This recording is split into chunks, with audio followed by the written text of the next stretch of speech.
सर्वेषां कृते नमो नमः। संस्कृतविषये वयं चतुर्थपाठः शिशुलालनम् इति पठामः। आजकल हमारा चतुर्थ पाठ शिशुलालनम चल रहा है, जिसमें हमने कल पढ़ा था कि जब राम लव और कुश से उनके गुरु का नाम पूछते हैं कि लास्ट हमने पढ़ा था कि अहो उदात्त रम्य समुदारचारः किम नामधेयो भवतो गुरु, अर्थात आपके गुरु का नाम क्या है। इस तरीके से राम लव और कुश से पूछते हैं। तो आज हम इससे आगे देखेंगे लव कुश क्या उत्तर देते हैं। तो यहाँ से लव कहते हैं ननु भगवान वाल्मीकि, मेरे गुरु का नाम क्या है। हमारे जो गुरु हैं उनका नाम है वाल्मीकि। रामः केन संबंधेन, अब राम फिर पूछते हैं ठीक है किस संबंध से। तो लव कहते हैं उपनयन उपदेशेन, उपनयन संस्कार की दीक्षा देने के संबंध में उन्होंने किस संबंध से तुम्हारे गुरु हैं राम, इस तरीके से पूछते हैं। तो वो कहते हैं उपनयन संस्कार की दीक्षा इन्होंने हमें दी, उस संबंध से ये हमारे क्या हैं, गुरु हैं। ठीक है। राम कहते हैं अहम अत्र भवतोः जनकम नामतो वेदितुम इच्छामि। अब राम कहते हैं मैं, अहम अर्थात मैं, भवतो अर्थात दोनों के, आप दोनों के, जनक अर्थात पिता को, ठीक है, नाम से जानना चाहता हूँ। नाम तो वेदितुम इच्छामि, मैं तुम दोनों के पिता को नाम से जानना चाहता हूँ। तो लव कहते हैं नहीं जनाम्यस्यः नामधेयं न कश्चिद अस्मिन् तपोवने तस्य नाम व्यवहरति। अब वो क्या कहते हैं, ठीक है, अब कहते हैं मैं इनका नाम नहीं जानता। लव कहते हैं मैं इनका नाम नहीं अहम जानम अस्य, अर्थात मैं इनका नाम नहीं जानता हूँ।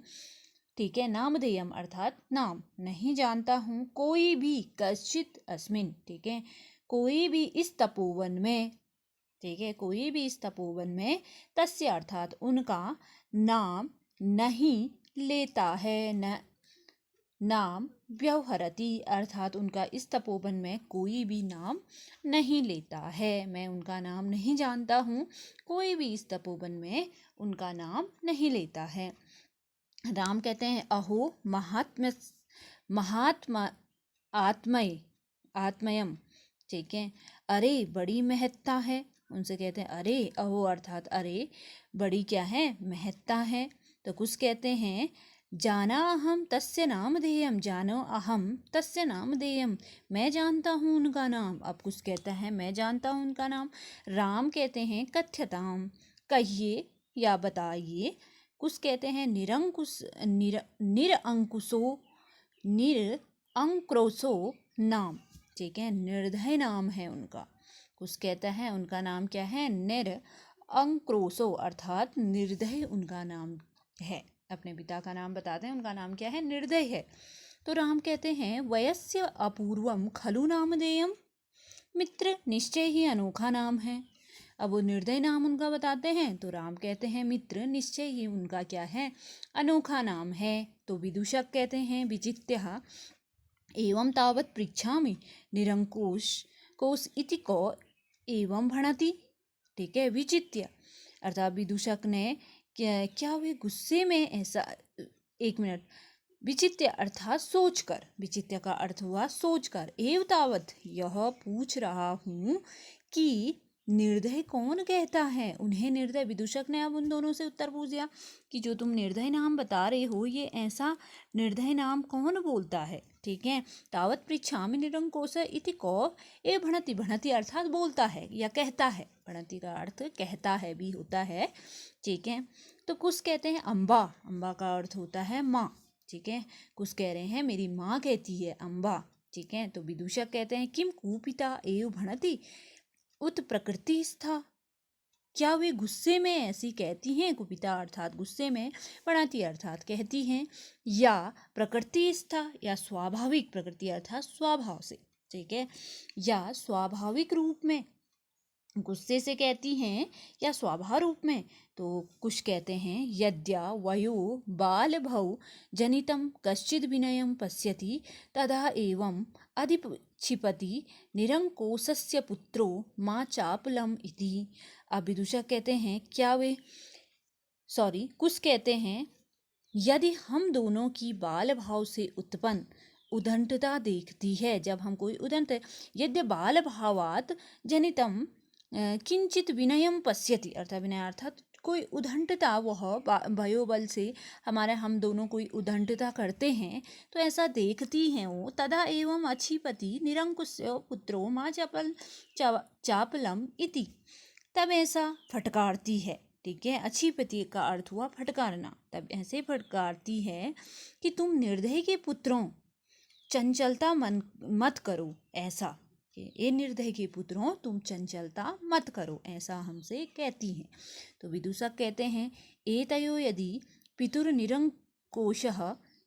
निरंक्रोशः इति नामधेयम् एत जननी तेवावमानिता निर्वासिता एतेन वचनेन दारकौ निर्भित्सयति।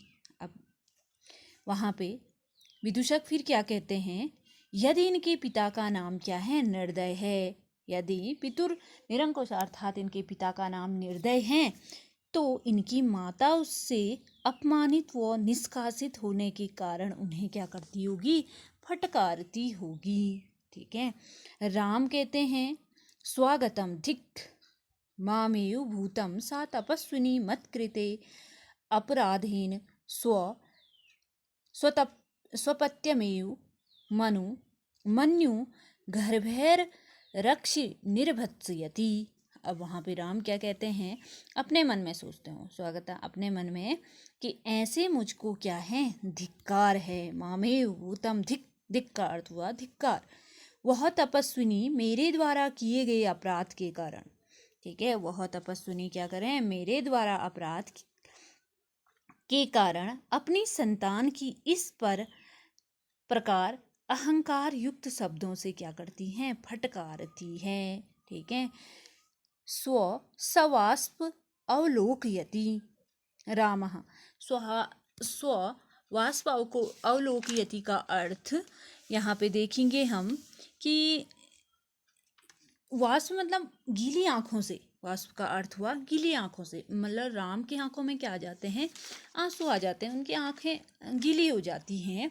और फिर क्या कहते हैं वो गीली आंखों से, अति दीर्घः प्रवासो अहम दारुणश्च। ठीक है, कौतूहलेन विष्टो मातरम मनयो न मतोः वेदितुम इच्छामि न युक्तं च स्त्रीगत योक्तम विशेष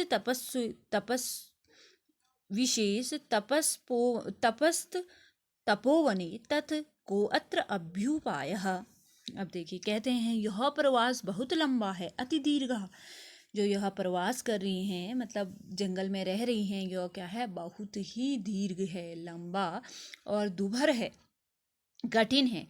वह विदूषक अवलोक्य अर्थात विदूषक को देखकर अकेले में, जानतिकम का अर्थ हुआ अकेले में। ठीक है, इनकी माता को क्या कहते हैं, इनकी माता को, ठीक है, इनकी माता को न बताए जाने के कारण छूटे हुए मन से जानना चाहता हूँ। क्या जानना चाहता हूँ, वेदुन इच्छा में, मैं इनकी माता को न बताते हुए मैं छूटे मन से जानना चाहता हूँ। न युक्तम च स्त्री अर्थात वह स्त्री के विषय में पूछताछ उचित नहीं है। कह रहे हैं कि अब स्त्री के विषय में पूछताछ उचित नहीं है, विशेष रूप से तपोवन में। ठीक है, विशेष तपोवने अर्थात विशेष रूप से तपोवन में। तो तत्को अभ्युपायः, तो यहाँ क्या उपाय है, इस विषय में क्या उपाय है कि इनकी माता कौन है, वह अपने माता के बारे में भी नहीं बता रहे है ना। तो राम कह रहे हैं कि यह क्या नहीं है, उचित नहीं है इनकी माता के बारे में पूछना। आगे देखेंगे, विदूषकः जानतिकम् अहम पुनः पृच्छामि प्रकाशम किम नामधेयम यु जननी।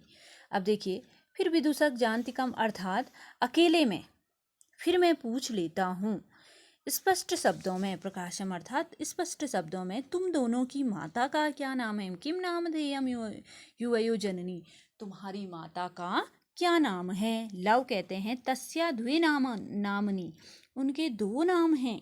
अब लव कहता है उनके दो नाम हैं। विदूषक कहता है कथम इव, कैसे? तो लव कहते हैं तपोवनवासिनो देव इति नामना आह्यन्ति, भगवान वाल्मीकि वर वधु इति। अब देखिए, लव कहते हैं तपोवनवासी उन्हें देवा इस नाम से पुकारते हैं, देवी नाम से उनको पुकारते हैं, ठीक है। और भगवान वाल्मीकि उन्हें वधु इस नाम से, ठीक है। राम कहते हैं अपिचो इत स्थावद वयस्य, ठीक है, मित्र इसके अलावा क्या, ठीक है, मुहूर्त मात्र के लिए। तो विदूषक कहते हैं उपसृत्य आज्ञापयतु भगवन्, ठीक है, विदूषक पास जाकर आज्ञा दीजिए आप। तो राम कहते हैं अपि कुम्हार यो नर यो अस्माकं च सर्वथा समरूपः कुटुंब वृतांतः, ठीक है। तो राम कहते हैं क्या इन दोनों कुम्हारों और हमारे वंश का वृतांत पूर्णतः समान है, ठीक है, समरूप अर्थात समान है, ठीक है। नेपथ्य में यति वेला संजाता रामायण गानस्य नियोगा किमर्थम न विधीयते, नेपथ्य में इतना समय हो गया, राम कह रहे हैं रामायण के गायन की तैयारी क्यों नहीं की जा रही है, ठीक है। उभो अर्थात दोनों, लव और कुश। राजन उपाध्याय दूतो अस्मान त्वरितयति, हे राजन उपाध्याय का दूत हमें शीघ्रता के लिए कह रहा है। तो राम कहते हैं मयापि सम्मानीय एव मुनि नियोगः तथा ही भवन्तो गायन्तो कविरपि पुराणो व्रत निरिधः गिराम संदर्भो अयम प्रथम वर्णितो वर्तीर्णो वसुमती। अब देखिए क्या कह रहे हैं यहाँ पे राम, मयापि, ठीक है, मुनि की व्यवस्था हमारे लिए भी सम्मानीय है, ठीक है। मयापि सम्मानीय एवं मुनि होगा, ठीक है, मुनि की जो व्यवस्था है वो हमारे लिए भी सम्मानीय है। आप दोनों कुश और लव इस कथा का गान करने वाले हैं। गायन तो भवन तो अर्थात आप दोनों, ठीक है, इस पुराण अर्थात कथा का क्या करने वाले हो? गायन करने वाले हो। तपोनिधि पुराण मुनि इस रचना के क्या हैं? कवि हैं, ठीक है। कथा चेयम श्लाघा सर सिरुः नाभस्य नियतम पुनाति श्रोतारं रमयति च सोऽयं परिकरः वयस्य अपूर्वो अहं मानवानां सरस्वत्या अवतारः तदहं सुजन्यसाधारणं श्रोतुम् इच्छामि। सन्निग्धयन्ताः सभासदः प्रेषिता अस्मिन् आन्तिकं सौमित्रिः अहम् अप्यते योऽसिश्च राशन परिखेदं विहरणम कृत्वा अपनयामी। अब देखो लास्ट में क्या होता है कि उन दोनों से कहा जाता है कि कथा का गान आप करेंगे।